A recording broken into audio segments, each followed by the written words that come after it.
Okay, I decided that while I'm waiting for the belts to kind of relax and so I can retighten them again, is I'm going to actually finish the install of the display um, on the unit. So obviously this is going to need a couple of the, what do they call them?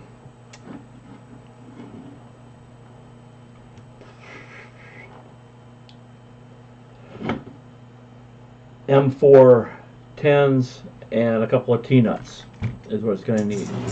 Maybe not M4s. M4s might be too long. Or, I mean 10 millimeters might be too long. See if I got anything shorter than 10. I think all I got left is 10s though. 10, 10, 10, 10.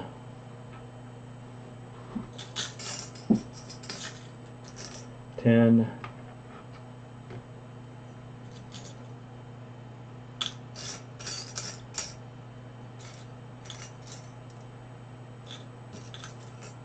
Even these guys are button head. Okay, so maybe these button head ones might work. They're like a rounded head but with a hex in the middle. They're obviously shorter than the 10s. The problem is the plastic here isn't as thick as some of the other plastic that we're using, and using a 10 may bottom out in the frame. Maybe. Yeah, they do bottom out in the frame. So I might not have enough room. The plastic may not give me enough room, enough gap to not hit the bottom of the rails when I'm tightening them. So a shorter screw is obviously going to be a better choice in this case. So like I said, I got a couple of these M4. They might be like 8 or 6 or something like that. So what we're going to do is we'll run the cables through between the two frames here to inside the middle of the unit. And remember, I marked these cables so that we know which one's which as far as EXP1 and EXP2. So and I wrote 1 and 2 on the pieces. And then we're going to put this frame on here, and we'll mount it with that screw like I just put together. Get it in the frame here and get it in the slot there, and then we'll find a T-handle that fits. That one does not, it's too big. Maybe this one right here will fit. Yep. No. Nope, too big also. Next size. Okay, so the T-nut did not turn, so it didn't lock. I don't understand why sometimes the T-nuts don't turn. Anybody else know the reason for that? Nope, that still didn't turn. Ah, you fucking piece of shit. It really wants to be a pain in the butt right now.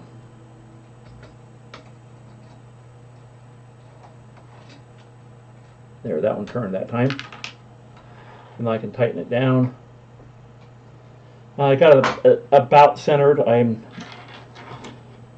Looks centered eyeball wise. So one more of these round heads, and get it started here on the T-nut. I want to start. There. Alright, so get that one in the slot. Get it on there.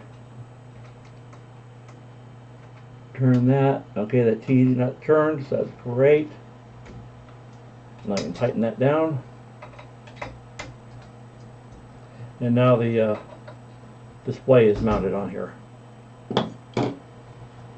Yay. I can't see it, huh? Sorry. Turn it back this way and turn the camera down a little bit. There, now you can see the display.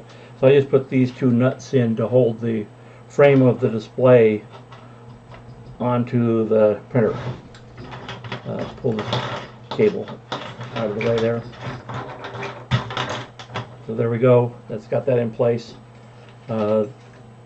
This is my fan wire here, my thermistor and heater cartridge or whatever they're using. Yeah, they're using a cartridge. Is in this bundle here, still tied up. I'm not loosening it up until I'm ready to actually start doing wiring on this. And I got to figure out how I'm going to run that wire, because it's got to run up. Obviously, it's got to run up, over and out, right? So I don't know where it has to actually go, how I'm going to run it yet. So that's, or sorry, that's the fan, same thing. These guys, I don't know how I'm going to run them yet, because they're the same problem. You know, how do I route them as far as maybe go up here to where the extruder is, you know, and out. I'm not sure exactly yet. I'll figure that out as time goes. I've already got my 4 wires here that are for my limits, 3 wires rather, one in the other corner. I got to figure out how I'm going to route those, because I don't want them in the way of my belts. So maybe I'll bring it down and through and in between the frame here, and that might keep it, yeah, that'll keep it out of the way of the belt. So that's how I'm going to run that. So in between the 2 frames again, I'm going to run this through and back out into the middle area, which is where the electronics will go, here in the bottom and in the middle.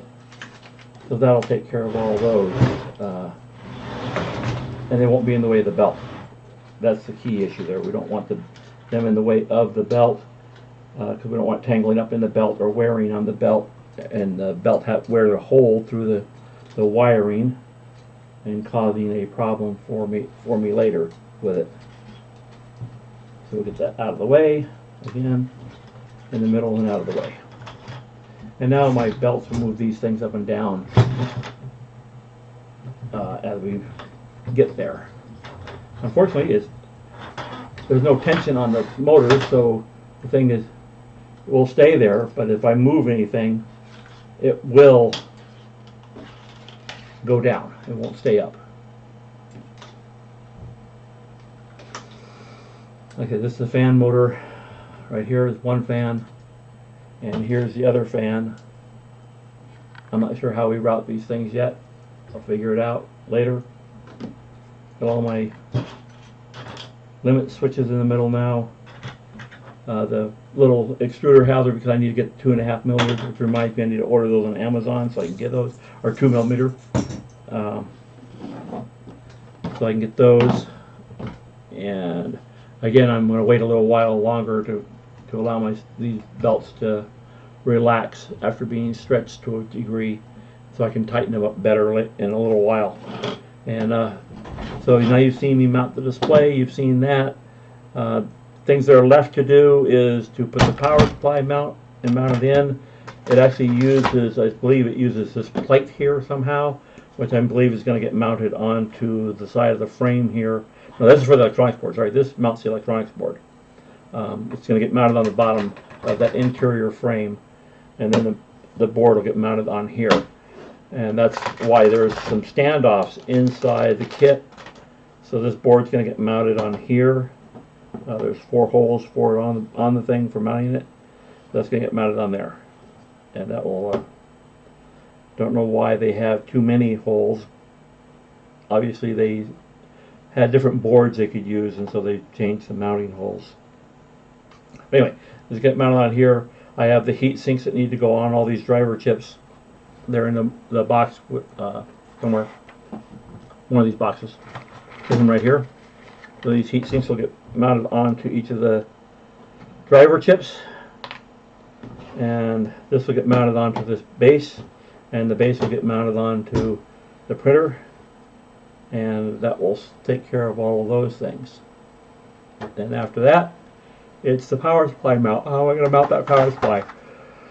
So I think it's the same thing. It's going to use, I'm not sure how we're going to mount this. Sorry. I have to figure out how I'm going to mount that. I don't know yet. And then of course all the wiring for all the motors. Sleeving to go around to keep things from getting chewed up. Got tie wraps. I got some. I don't know what the springs are for yet. There's springs here. I don't know what the springs are for yet. And they're like tension springs. I'm not sure what those are for yet. So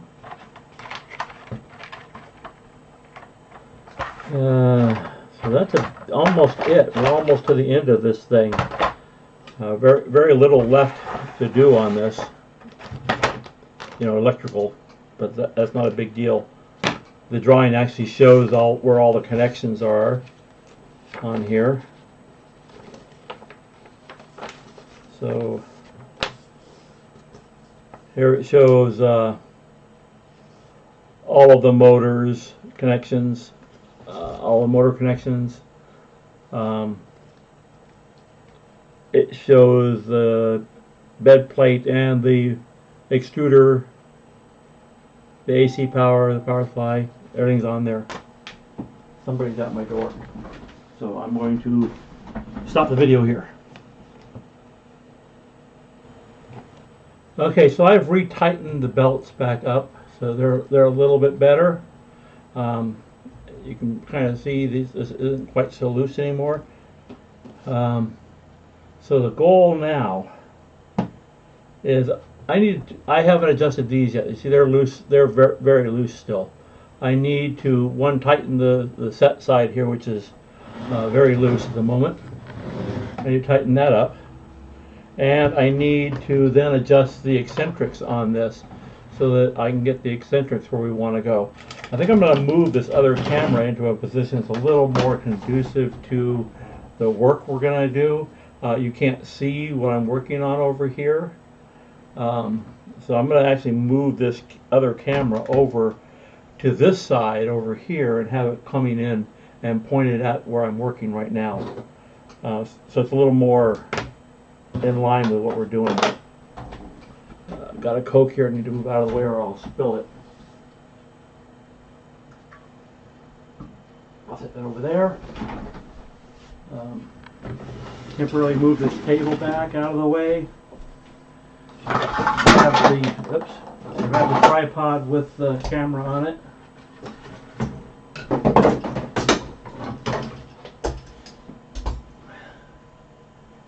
Get it over here. Got the cable for the camera wrapped all around the leg of the tripod now because I've been moving it all around all the time. There, unwrapped. Put the table back.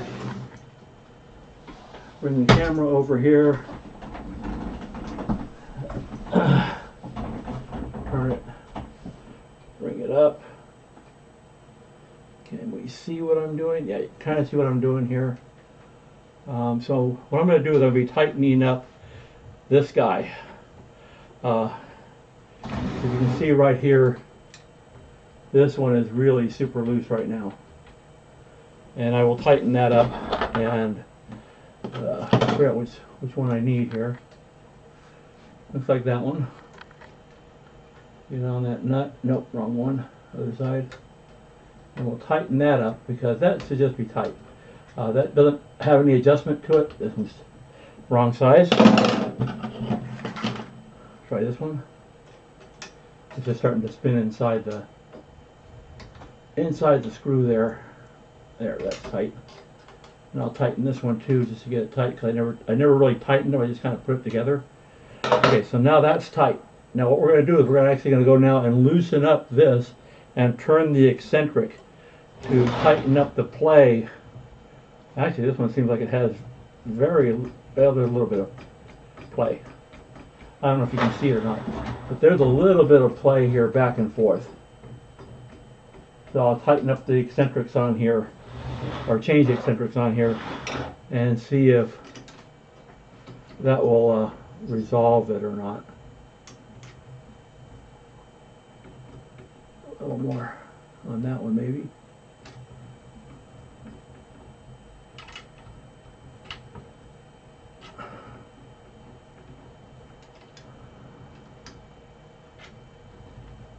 Okay, so that's gotten rid of play. And now I'll go through and I will tighten up the tighten this all up.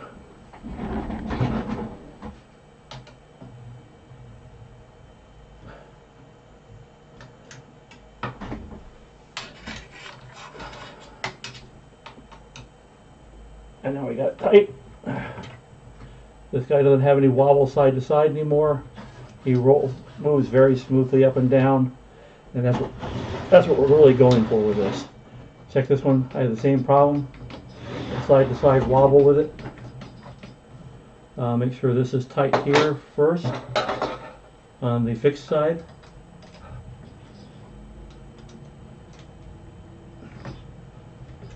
Tight. That's tight. And I'll adjust the eccentric on here.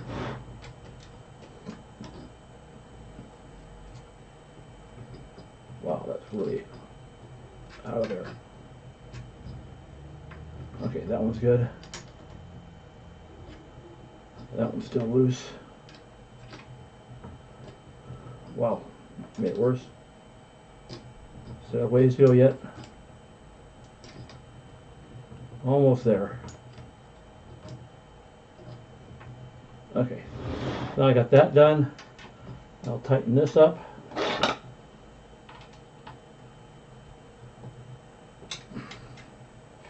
Tighten this one up.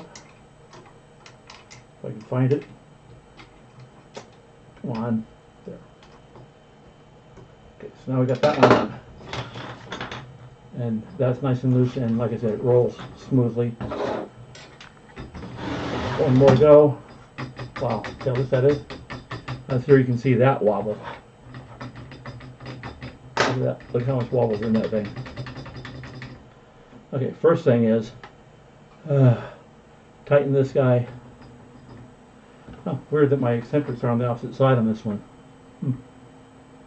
Did I assemble it differently? Can't have, because there's only one way to put that. Very strange that that one's backwards as the others. Anyway, I'm going to worry about that because that's not what we're here for. Tighten up these guys first. That's tight. Make sure this one's tight. These are the fixed ones, and then my eccentrics are on this side, on this one for some reason. Don't ask me why. Don't know. Don't know the answer of why they did things the way they did things, but okay, whatever. Trying to get the one side, the bottom one done right now first. It's almost there on the bottom. I'll do the top side, which obviously is way off. Almost there.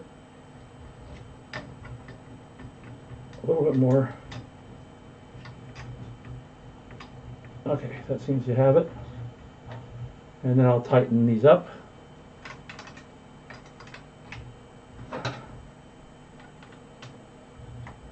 So now I've taken care of the sleds here. And all the sleds are nice and tight. And we should be able to just lift this whole thing up like that. And it should just pretty much stay where we want it to stay right now. Not completely, but you know, I guess the weight of it is still pulling it down. It's still can overcome the motors fairly easily. So that takes care of the sled tightening. Now I just got to figure out how I'm going to mount the electronics and stuff like that yet. And I also got to mount this. Can't see what I'm talking about by saying this. That's a switch. I don't need that. I probably need it, but I don't know when. I need to mount this thermistor eventually. It's going to go on the heat bed, which currently doesn't have a thermistor on it. So I'm not in a hurry for that because I don't know how I'm going to mount the heat bed yet. Yeah, the print bed yet. Like I said, I still don't know what these springs are for yet. I haven't gotten that. But that's where we are at this point. So that's another stage done.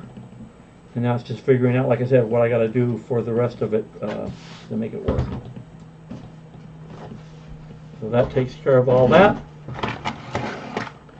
And I'll hit stop recording again. Okay, so what I'm saying, I'm going to mount my control board. So what I'm using is some M3 12 millimeter screws, and of course some M3 nuts. No standoffs, because they didn't actually provide standoffs for holding the board. They should have. I like seeing standoffs on my boards when I do stuff, but they didn't provide any, and I don't have any available. So I just throw in directly through the board. I've already attached 3 of them. I wanted to show you. I'm doing the last one right now. I've mounted 2. I put 2 M4 10 millimeters and T-nuts on here, because it actually gets mounted to the frame that way. So what's going to happen here is this is actually going to get mounted to the frame. Get it here, and we're going to put it in, and it's going to go in here like that, and then into the frame. Now, unfortunately, there's no room for getting a wrench in here. So I'm going to try and get this started with my fingers and hope the T-nut turns, which it did not.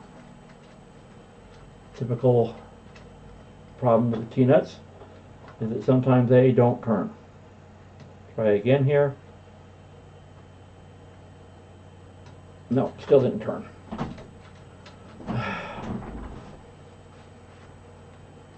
Try again.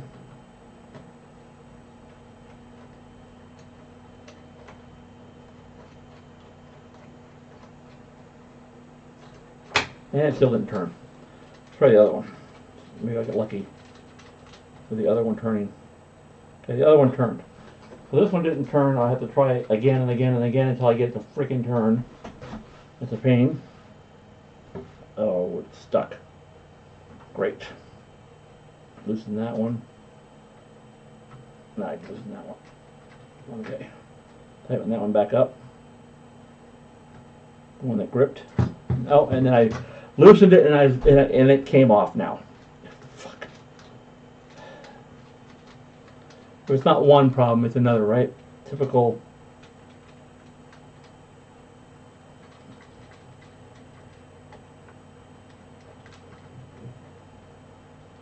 No.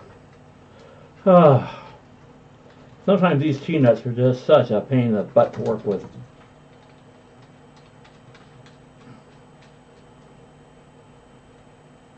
Nope.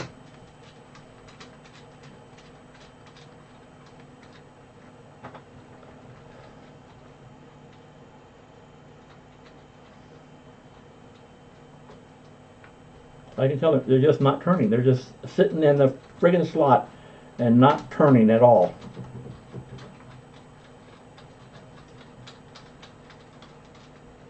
I can tell they're just not wanting to turn. It's a pain in the butt, you know, when they don't want to turn for you. And then you have to fight them over and over and over again until they finally turn.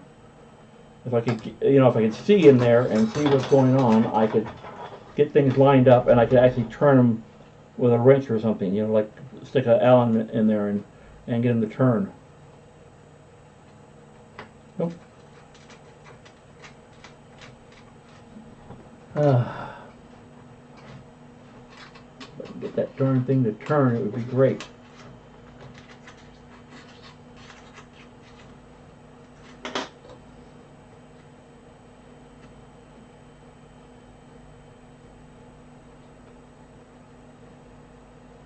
Okay, I got that one turned. I did get my Allen wrench to turn it like I wanted to. Now I get to fight with the other one. See if I can get my Allen wrench to do this. Pull the Allen wrench trick again here and get it to turn. And see if we can get it to turn while we're tightening the thing. Let's see if that got it or not. Yes. Alright, so I got both of them to turn. No room for an Allen wrench to get in there, obviously. That's a problem. That's not a very well designed piece, unfortunately.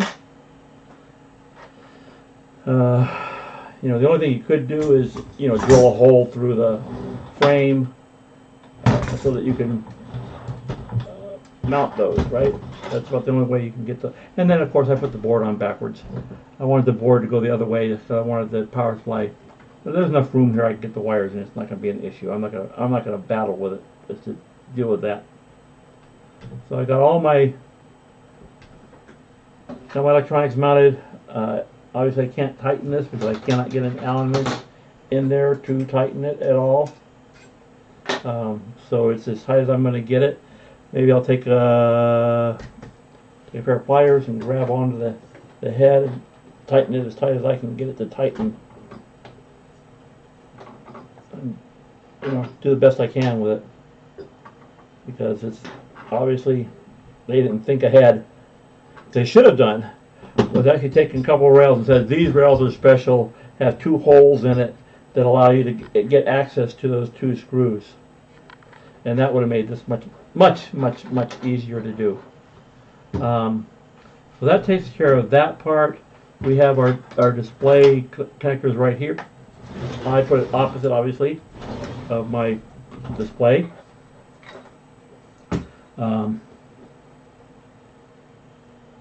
So this says it's EXP1 right here. I don't know if you can see what I'm pointing at. I will change my camera a little bit, see if we can get there or not. Unfortunately, I can't zoom in, and the focus is on this camera is manual focus. Okay, so right here is EXP1, and this is EXP2. So 1 and 2. And I marked my cables to make it easier. Nice of me, wasn't it? And then I can plug in EXP1 here. And I can plug in my EXP2 in the other one. And that takes care of that. So now that's all plugged in. Now I could go ahead and plug in my Z limits right now. So let's see, Z limits.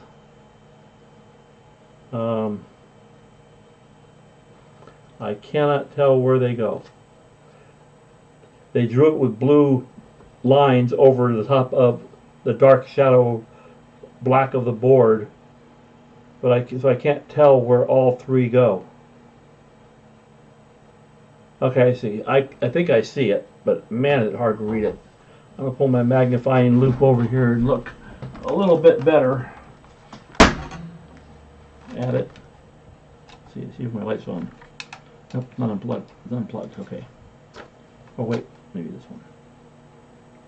Yeah, there we go.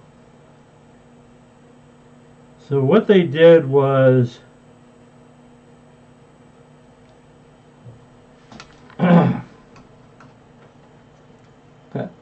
so funny.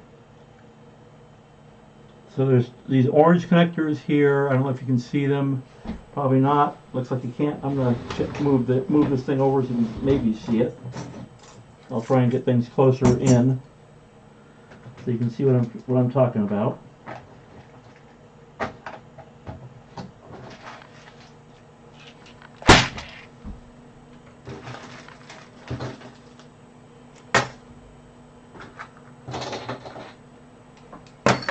Okay. Let's see if I get this closer. Turn that down a little bit more.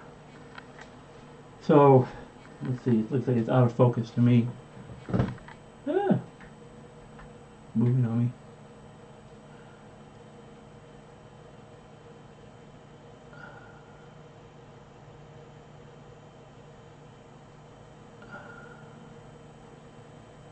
No, that's close like me, folks. So right here are orange connectors, blue connectors, green connectors. So what they did is 2 of them go, all 3 go in a row. So it goes into one of the orange ones, one of the blue ones, and one of the green ones on this row closest to the display connectors. So that's how they're mounting the switches. So it doesn't matter which ones, I guess, because they're all going to work the same, in my opinion. I could be wrong. But I would just, you know, it doesn't give you any order. It just shows you 3 motors or 3 switches connected into those 3. I will plug that one in there. I will plug this one into, well, maybe I should plug it differently. I'll put this one, which is in the middle, because it's in the middle from the motor. And then I'll plug this one, which is closer to the left side, into the one on the left here, my left right now, where I'm sitting at. And then the last one, which is closest to the right, will go in the green one. And that's how I'm doing it. Obviously, this probably doesn't matter because they're all Z-axis limits. So that takes care of those. Now I've got all those attached. So the next thing is, let's get the motors all hooked up. So all the motors are on the bottom, so that means you don't have to have very long cables. I guess again it doesn't matter which one's which. Although there are 4 motors, one's for the extruder, I'm sure. Yeah, the E motor. Even they call it XYZ, I don't know that it matters. I guess it does. So orange is going to be your X motor, and it's orange just like the orange on the other connector that we just did. So this one here, in my case, this one is my X motor. And in fact, what I'm going to do, because I have it that way, I am going to actually mark that as X. And that way I know what it is later when I do this. And I will actually mark on my cable as well. Pull out a fine tip pen. I'm going to mark X on my cable, right here. And I'll do the same thing on the other end. This is so that later when I need to do something, I know what things are when I go to look at it again later, without having to go pull up and trace the wire back to where I'm going. So the side that has looks like 6-pin, what would be a 6-pin connector, even though it's got 4 wires on it, is the side that goes to the motor. We'll plug that one in, and we'll get it into the motor here. And then I'll plug this one into the orange, which matches the orange that I did for the Z limit switch. And that will give me that will keep things in order. Now the blue will be the Y motor. So this one's the blue, which is the one in the middle. This is blue here, right next to the orange. And we'll repeat the process I just did. I will mark the motor with Y. And then I'm going to mark each of the connectors on it. So there should be one longer wire, which is the extruder wire. So this is the longer wire, that's the extruder. I'll do that in a little bit. Right now I want to do the shorter ones. And we'll go back in here and we'll mark this with Y. And I'll mark the other end with a Y. And that way I don't have, like I said, don't have to guess about what's what.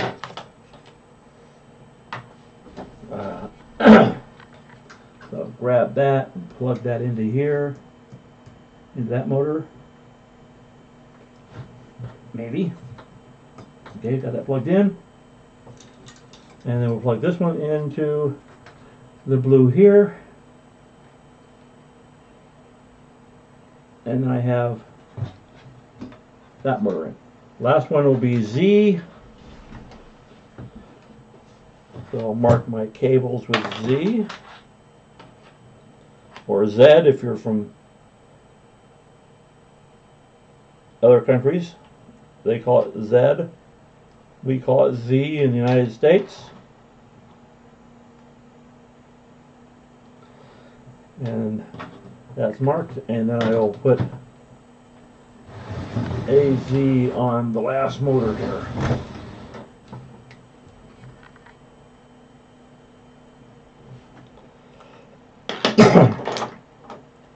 Now, like I said, that way I've got all my things marked, and it helps me to keep track for debugging problems later. And everything's then matched up too. It knows which motor to stop. Obviously, it has to know which motor to stop when you reach a Z limit. And put that, I'll run that underneath all this so it's not there. And we'll plug it into the green position. And that takes care of that. Okay, so now I've got my XYZ all hooked up.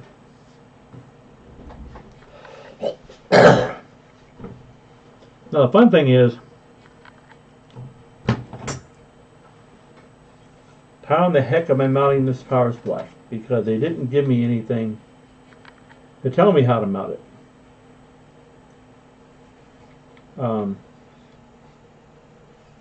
The Z, or the screws for the Z, you know, mounted to the frame here, those aren't going to work because there's no way to get it through the frame.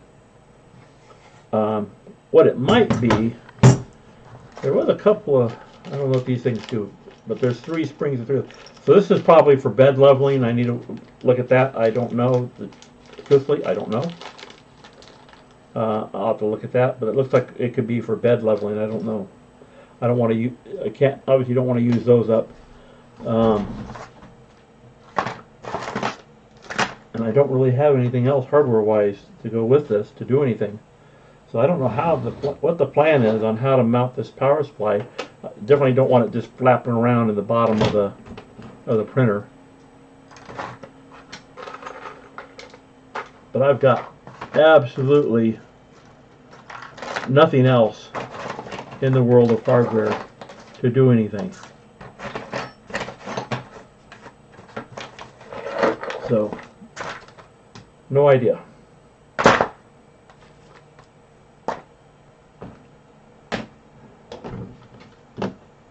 No bloody idea what to do with that, to mount that supply. Obviously we got our nice wires for our power supply here. I'm assuming the other, well, they do the same thing. It's got these little nice little prongs on it. They will, I don't know how they plan on doing that either, but okay. They'll fit underneath the little tabs on here when I screw it in. And then we got, obviously we have our power cord, which is right here, which I also put the little tabs on them for putting underneath the little flat parts. So that's all taken care of. I have one more switch which I don't know what to do with yet because they didn't show me what to do with the 4th switch. And on their wiring diagram there is no 4th switch. This was probably like a bed level switch or something like that, like you do on an old Cartesian style. But then when they went to the auto bed leveling, they didn't need that switch anymore. And they're showing you, they have different circuits here that are available. There's a ramps plus, a ramps plus 2 boards that are available. So they're showing you the different wiring diagrams for the different boards on here. But we have the regular board that they showed this nice diagram for. It only uses 3 switches, so the 4th switch is not used, so we have a spare switch. Like I said, this is the E drive or E extruder. This is E. Mark it. E. Mark this one. E. I think it's pretty obvious on the motor that it's the extruder motor. I'll turn this around so I can get to the motor. And we'll put the plug the connector in like so, and it's in. And then we have to figure out how to do all this.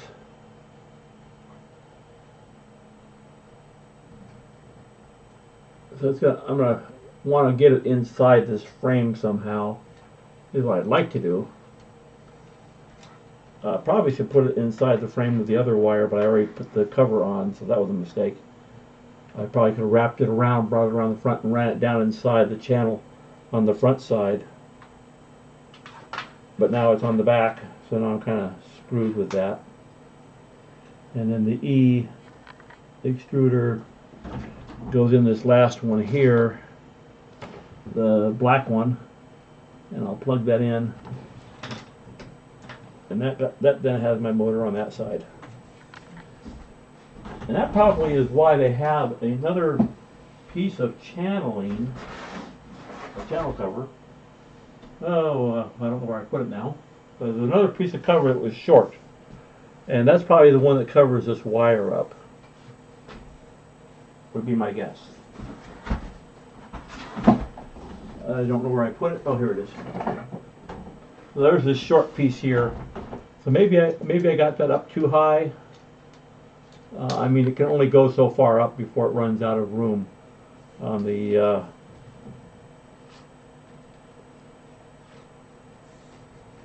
printer itself for this to go.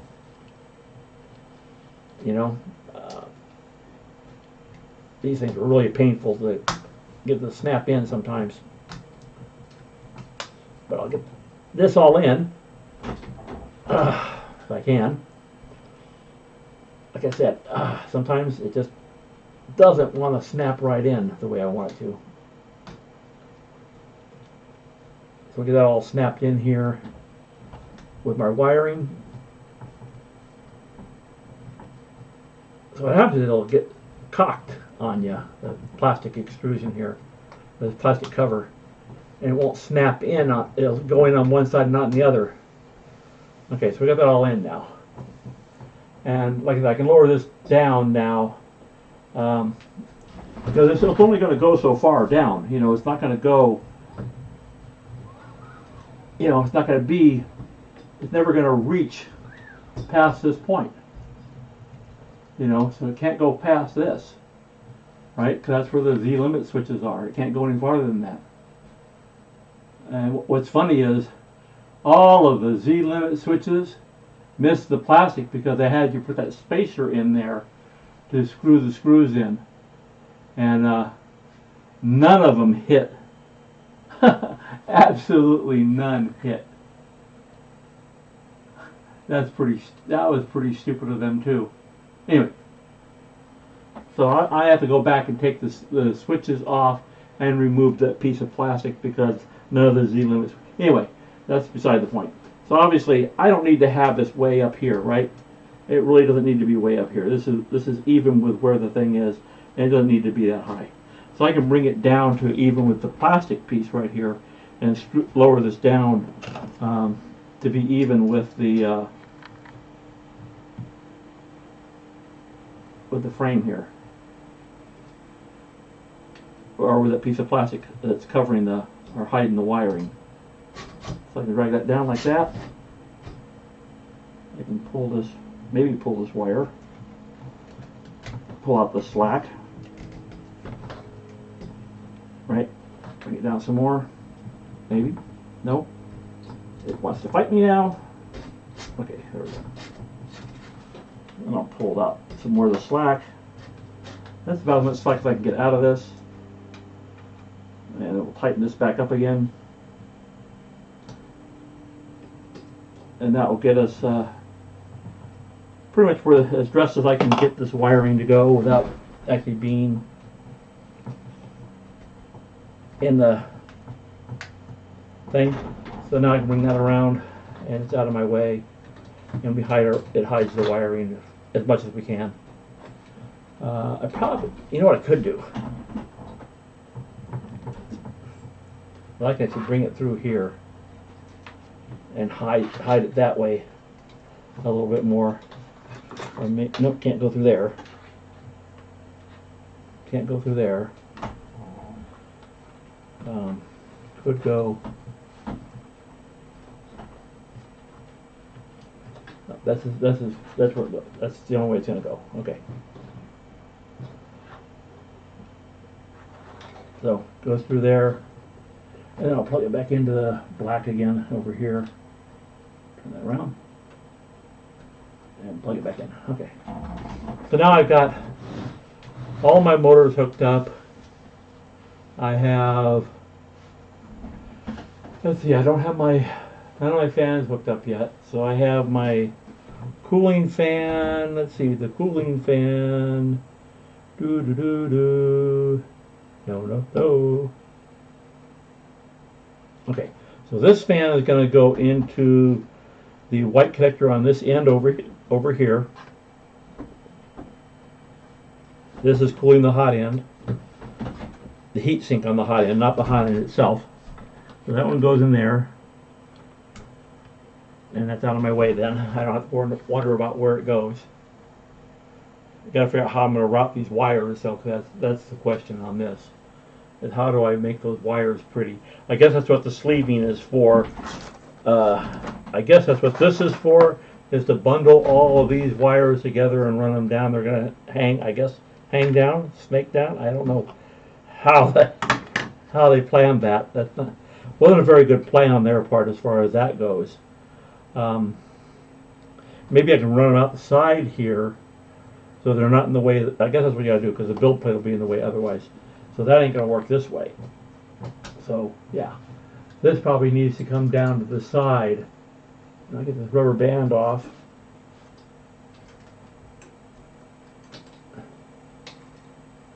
Maybe unplug this cable. So they put an extension cable on this, and I can't get it off. That's all right. I don't want to break anything, so I will just leave it on there, and I'll get the rubber band off. Bye. I'll just cut the darn thing rather than trying to peel it all the way down to the end of it. So what we're going to do is we're actually going to run that around and through the side here. Otherwise, how are you going to get it through? Because there's a build plate here in the middle that's going to be in the way. And I don't see any other way to do this. So I will put it here and do that. And that way it's out of the way. And the other ones will actually have to come down and go through as well. And while we're at it, why not, right? So now we'll take this one, which is our actual part cooling fan, which I can't mount the little duct for it because I had to order the screws, which I did order. So I went on Amazon and I ordered a whole set of M screws. So now let's see, the part cooling one goes onto the fan next to where the power is. So right here is where the one for part. So what I should do, and keeping in faith for my other things, I'm going to put P on it for part cooling on this connector. Like I said, that way later when I'm messing around with stuff, I don't have to guess and trace wires and figure it out once it's all bundled together. You know, just makes it easier for me later. And I'm going to pull this one back out and do the same thing. I'm going to mark it as, let's see, that's the,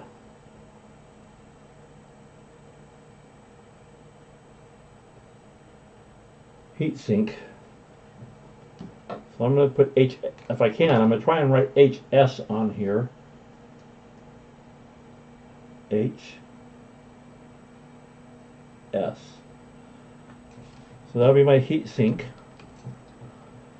Or remember HS later when I do this? Who knows?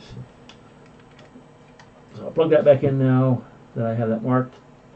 I'm trying to keep things relatively sane. I don't think I marked these, did I? So I'm gonna go back and mark these because this is like X, Y, Z. So I'm gonna mark this with my X on it so I know it for later. X. Like that. Don't want to trace it again later. When it comes time, I don't want to deal with it. So that will plug in here. And that's my, oops, turn it around because that's where the little slots things, no? Oh, I'm on the right way. Never mind. Yeah, the right way. There's my X. Unplug my Y. And I'll mark it with a Y.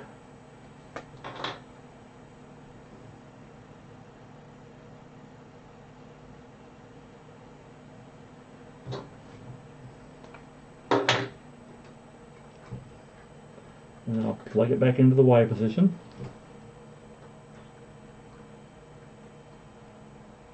Maybe. Okay, got it in. And same thing for Z, or Z. And I'll mark the Z on here. And now I've got them all marked. Now every single cable I've put in, as you know, as you've seen, has an XYZ marked on it. The bad thing about the way this thing is laid out is that there's no access from up above for the USB port. You know, what the hell is that? The way they should have made this was made this plate, which looks like Delrin. They should have made this plate longer this way and had you mount it sideways, and then turn this sideways so that you can get to that, right? That way you can get to this USB port. That's pretty crappy the way they did that, because now you got to leave the cable that they provided, of course, always plugged in order to be able to access your USB. You know, so now you got to put your USB in here while it's in the machine like that, and leave it here. You can't take it off because it's going to be otherwise you lift the machine up to get underneath in order to plug in your USB. Pretty stupid. Sorry, that's my opinion on that. That it's stupid. So you'll excuse me for saying that, but that's my feeling. And you've heard me say worse things so far.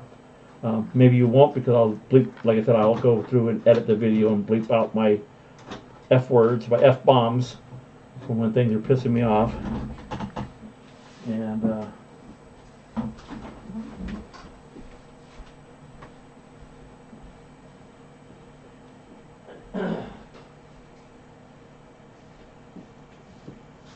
sorry, I'm at home today because my car is being fixed. I woke up this morning to a flat tire, and so I had to take it in to get replacement tires put on. Ended up, what happened was, I've been taking my car, which is my Lexus, to the dealer and getting my servicing done. And so I expected that they're rotating the tires, because that's part of the service. Well, guess what? They weren't. And so my front tires had separated the ply, you know, the actual ply where it's separated on the sides, and it was leaking air right out of the separation where it was separating. And so I had to replace both front tires. And then when they're looking at the car, they find a nail in one of my rear tires. And the way they do this is if it's within a certain distance from the edge of the tire, they can't put a patch in it. So that nail was too close to the edge. Had to replace that tire.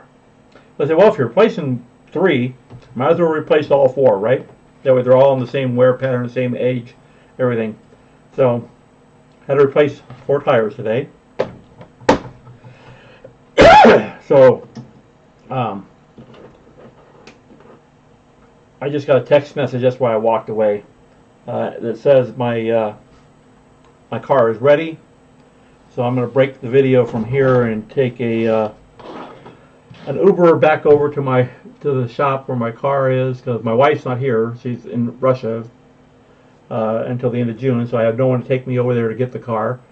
I took an Uber home because it was like, at first they said it was going to be a couple of hours. Then they got 2 tires from one place, and the place didn't have the other 2 tires. So they had to go get it from another place, and they said that'll be a few more hours. And so I said, well, might as well go home for a while. So I went home, and I'm working on the video, and I just need to figure out now how to mount the power supply also. But I'm going to go over and get my car, take an Uber to my car, and I'll come back later and work on this video some more, and maybe do a little research, figure out how I'm going to mount this power supply. Alright, thank you. So let's continue with the wiring on the unit here. I'm going to clip the rubber band off on the wires for the hot end and the thermistor for the hot end, and we'll go ahead and bring that on down and get it hooked up to the board so that we can take care of that. So again, I will mark wires like I do all the time. So what I'm going to do is the black wires here, which you can see, which has an extension cable on it with a white extension. This is my thermistor. So I'm going to write, put a T on it for thermistor. Only because I already got the other, I don't have the other thermistor hooked in yet. Maybe I'll put HE for hot end. And then on the other side of the connector, put a T if I can't. Nope, can't. Yeah, I can. I'll do it this way, upside down T. So that'll be hot end thermistor. And so now I got that over here. I will bring it through and in like I did the other wiring. And let's see, I gotta plug that into, let's see, where did it say that wire goes? There's the hot end, there's the green, it goes over to way over there. So there's a black connector right here. I don't know if you can see it in the camera, but right here the black connector next to a white, and it looks like a purple or a fuchsia. So it goes like fuchsia, white, black. The black one on the end here is the thermistor for the nozzle. And so that's my hot end thermistor. We'll plug that in, and that takes care of that one. And then the actual hot end itself will get screwed into two terminals, which so here's the 12 volts coming in. Yeah, so 12 volts, and it also goes to the heated bed. Sorry, so this one's the heated bed, this one's power, and then right here next to that, the first two of the four here, the first two are the hot end. So that will go into there. I guess you could have two hot ends with this. I don't know. It looks like there could be a possibility because there's another two openings there, which I'm assuming might be for another set of hot ends. But anyway, in the meantime, we will put this guy in, and I will screw him into there. I'm going to grab my set of screwdrivers here, which is over here on my other table. My other table is covered in junk. I'm going to have to move the camera to get by because it's in the way. Drop my screwdrivers.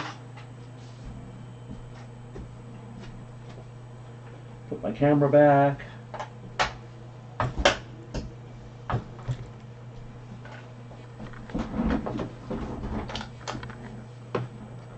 And I got the other screwdriver I had thrown in this box because I didn't want to go find my case. Put my other Phillips screwdriver back in there. Get a slotted screwdriver. Get in here and loosen this guy up. And then we'll put these two wires into there. And then we'll tighten it back down. Maybe.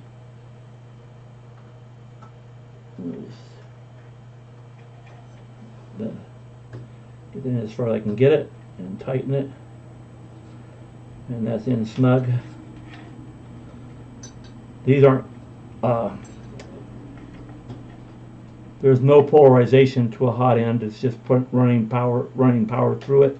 Doesn't matter which way you run it through it, it works exactly the same no matter how you do it. Yeah, hot end. Okay, so now both those are nicely snug in there. So I've got everything for my hot end done. So now it's just I can actually hook this all together and put that black sleeving around it to run it down out of the way.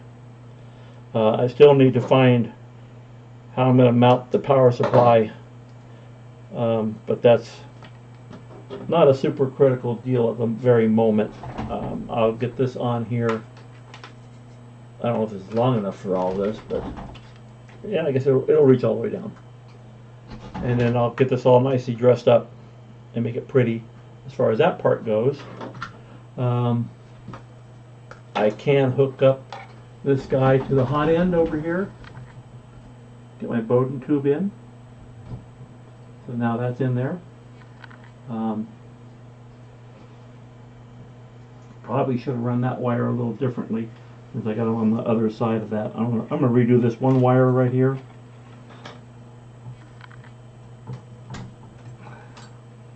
Because I don't like the way I ran it. I want to run it through the side that it's actually coming out on. I'm kind of funny that way. I like things to be somewhat organized anyway, even though everything in my office looks like a rat's nest or a clusterfuck. I still like it to kind of be, when I do stuff like this, I like to be organized because I want it to look a certain way. I want that certain feel to things to at least make people believe that I'm organized, whether I'm organized or not. So let's see. I want to check something on this. I know I checked this fan, or okay, this is the output side of the fan right here. That's got an arrow pointing down on it. I just wanted to make sure. So that's, I need to put that cover on once I get my 2.5 millimeter screw, or my, sorry, not 2.5, my 2 millimeter screw. If it's 2.5, I'd already have it because I have some 2.5 millimeter screws. They won't fit through the holes, so it is what it is as far as that goes. So now we just begin this wrapping process here and get this all wrapped on here and make this pretty, right? Wish there was a better way to do this. I don't like this just dangling the way it is. Me, I would have the wires be much longer and have it so that they came over the top or something and got out of my way. You know, maybe bring it down over the top and through this channel on the side and bring it all the way down the side here and bring it out and bring it into the box. But they didn't give me anything to do that, so it's the way it is, unfortunately. It's just going to be off the side. Like I said, I would rather it be pretty. You know, hide as much of the wiring as you can. Don't see the wiring. You know, it should look clean. That's my opinion. This is something that could be improved on this printer, obviously. Don't know about what else to improve. Like I said, this is my first Delta printer, so I've never had a Delta before, so I don't know the ins and outs of the printer. I mean, there could be some other issues that I'm just unaware of with this printer. Somebody told me that this is not a very good printer. I know it's not as good as a CME CNC. I mean, you gotta look at the difference here. The CME CNC uses what do they call those, lead screws to run the Z-axis up and down. So it has 3 sets of Z screws to do it, or lead screws. Sorry, lead screws. You know, so that's probably a better way to go. And then they keep their wiring, like I said, they tuck it inside so you don't see all the wiring, which I would like to do. I'd like to see this go up like this and over the top and down, and it would make things so much neater. But they didn't allow for that. I mean, I'd like to sit here and go get, and you know, make my own extension wires and make this long enough to do just that. And maybe I'll do that at a future date. But right now we're building the printer as it is out of the box. I have made no modifications to it at all. I'm just, in some things I'm doing guesswork on how I mounted the control board, you know, how I'm going to mount the power supply.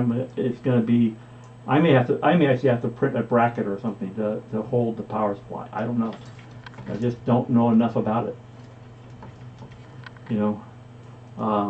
Because right now I still don't see a good way to mount it yet. But I'll figure it out.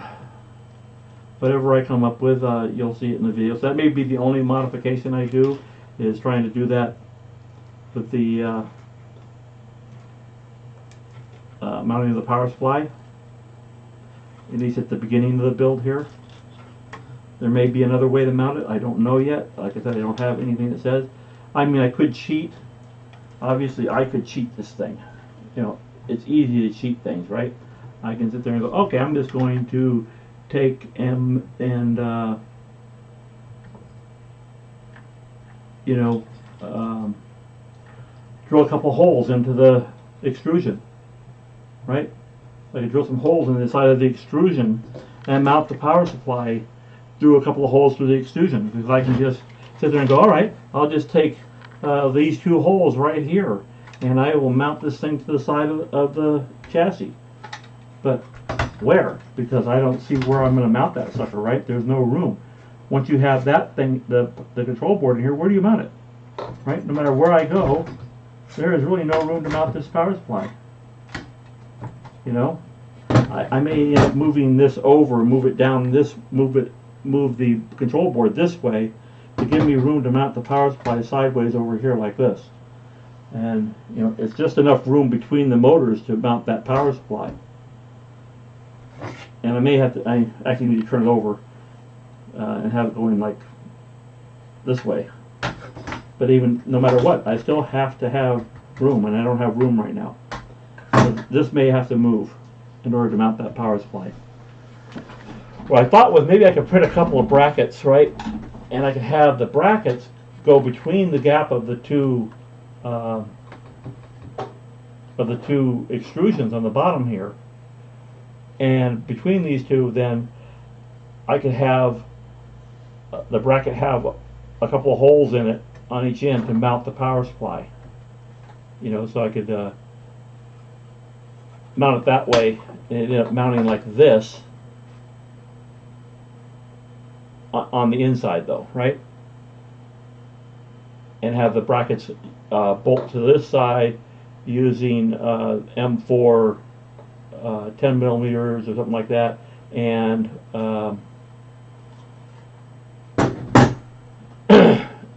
yeah.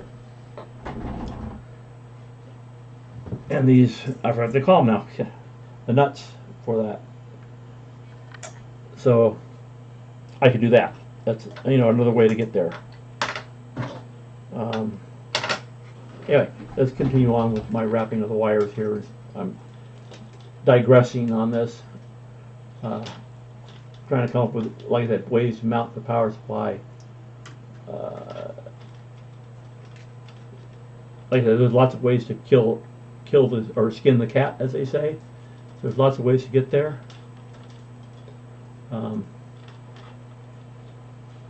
You know, I'll figure it out one way or another. You know, it's a pretty easy thing to model. I can just go into Matter Hackers, what do they call it? Their build thing, their program, Matter Control. I can go to Matter Control and I could do something, right? I could design it in there and whip something up. Because it's just basically a rectangular block with 3 holes in it, and then I have to print it twice, or print 2 of them. So I mean, it's really not a difficult design at all to do, to make a bracket, make the brackets to mount this. Definitely not an insurmountable thing to do. They should have planned this a little better. So HE3D didn't do a very good job on their design, on following through with what needed to be done to make this design working, you know, for the consumer. It's definitely not something that somebody who's never built a printer for them to do, you know, because they don't have any clue. They aren't going to know, well, how do I solve this problem? How do I solve that problem? You know, and they throw their hands up in the air and probably never finish the printer because they don't know what to do.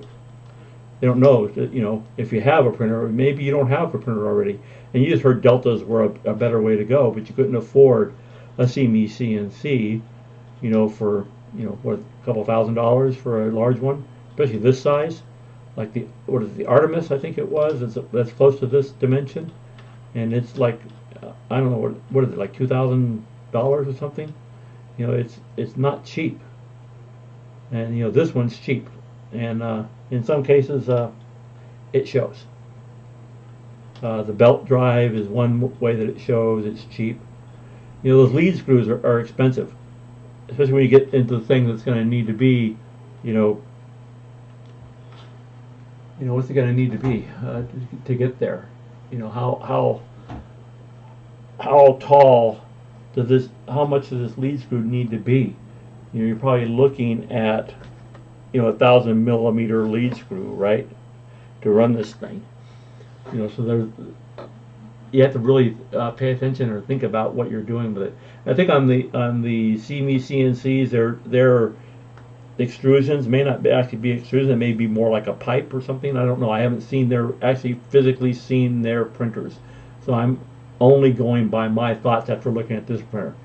But it may have like hollow pipe that they can actually run all their stuff inside and keep it nice and neat. Where this is just hiding stuff under the extrusion with little covers to cover it up.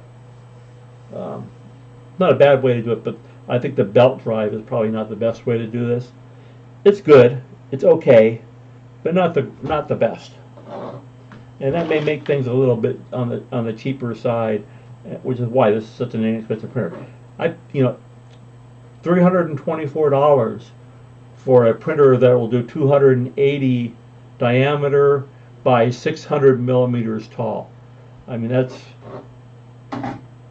a steal on that size. But the question is, how good is the quality? What kind of quality prints do you get out of it? We already know the control board is a very old control board. You know, an MKS Gen 1 V1, right?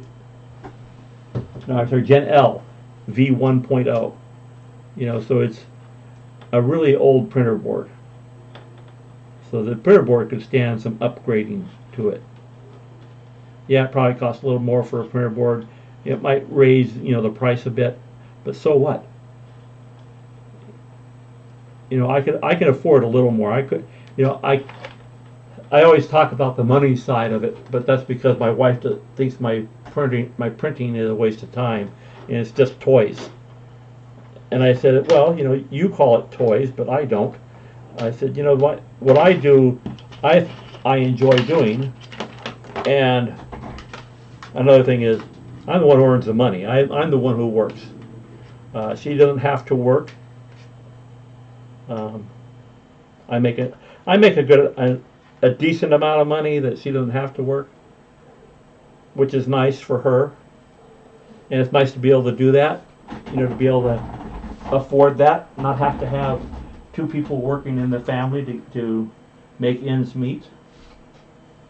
It would probably be more difficult if we had children that were young, you know, that we were having to raise at home and, you know, pay for stuff for them, you know.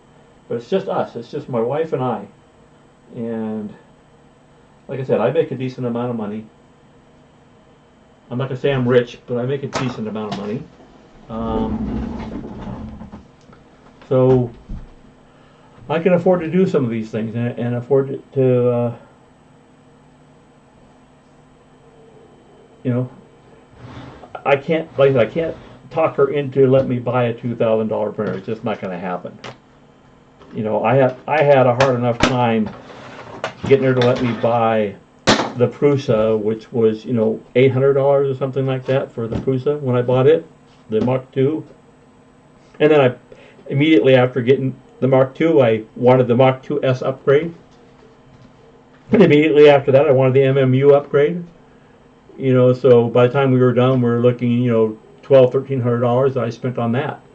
You know, she wasn't very happy about it, but it, you know, once she agreed to the first part, it was easier to go to get the second parts.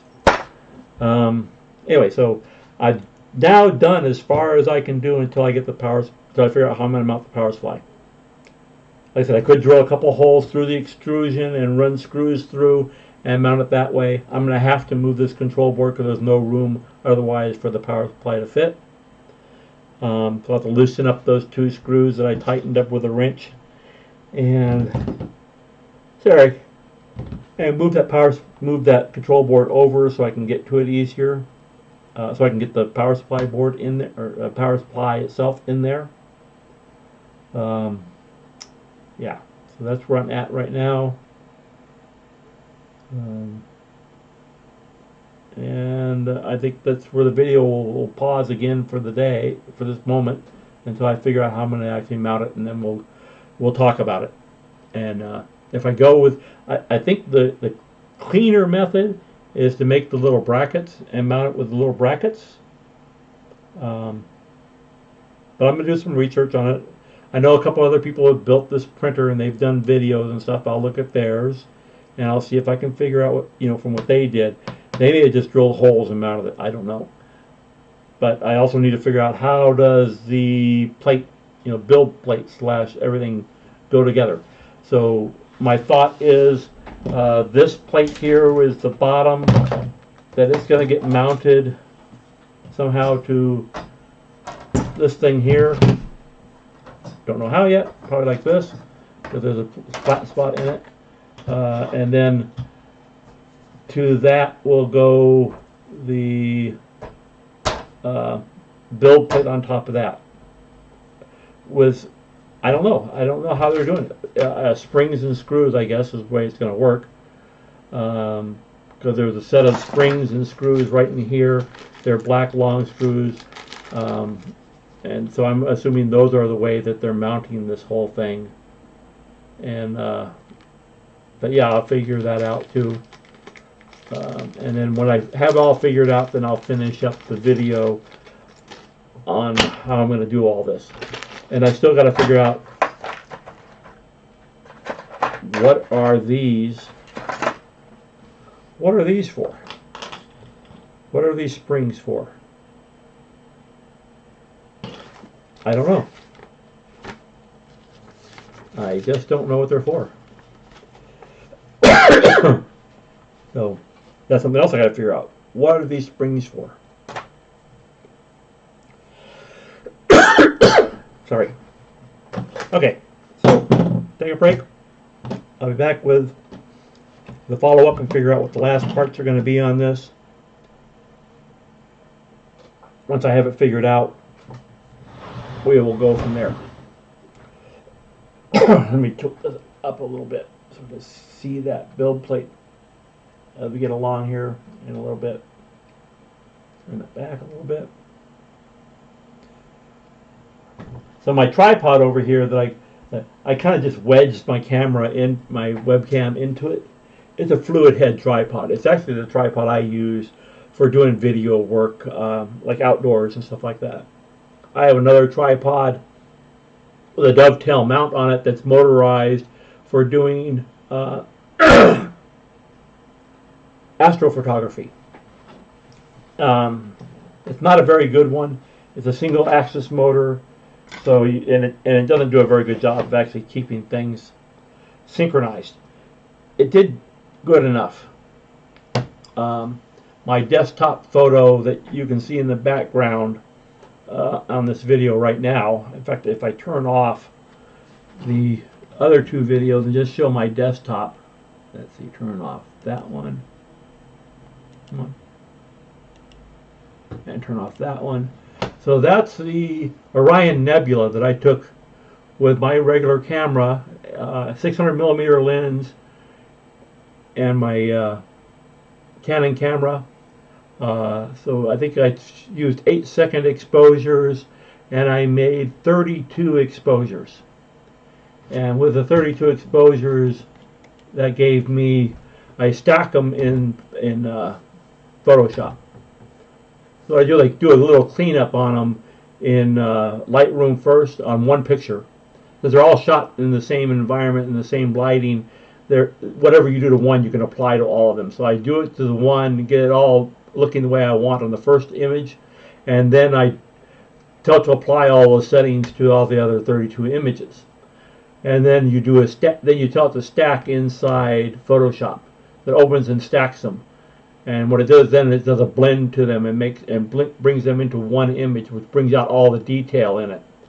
And then I make some minor adjustments to color and stuff like that, color and saturation and things like that to highlight the whole thing. But anyway, that's the basics of the process of astrophotography. My goal eventually is I will buy a real telescope, and I'm looking at buying a Celestron and what they call hyper camera.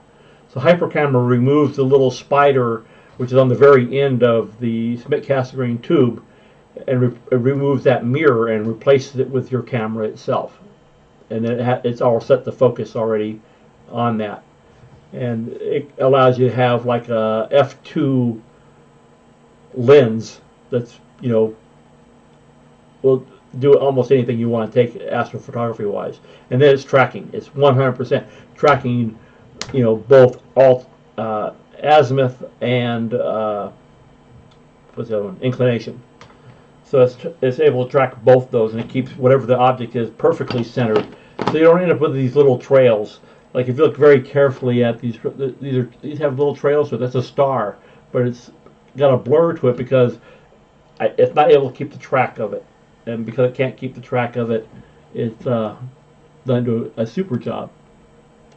But anyway, that has nothing to do with what we're trying to do here. I'm just rambling here now. Anyway, we'll stop recording, and I'll probably edit that whole spiel about photography out.